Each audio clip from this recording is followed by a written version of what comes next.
Would you be willing to pay to secure your rental for longer?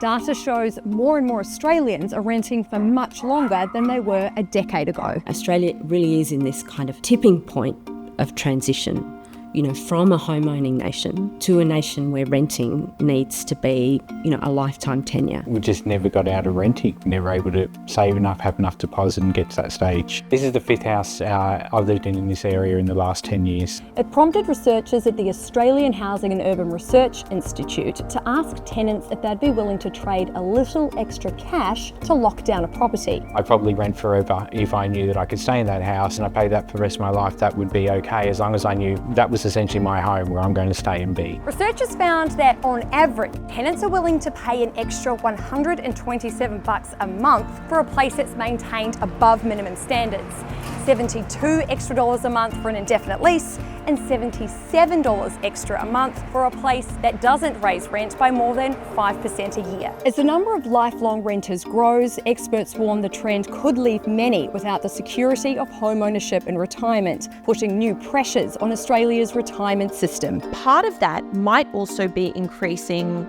superannuation or welfare payments later in life to help those that don't manage outright home ownership by the time they retire.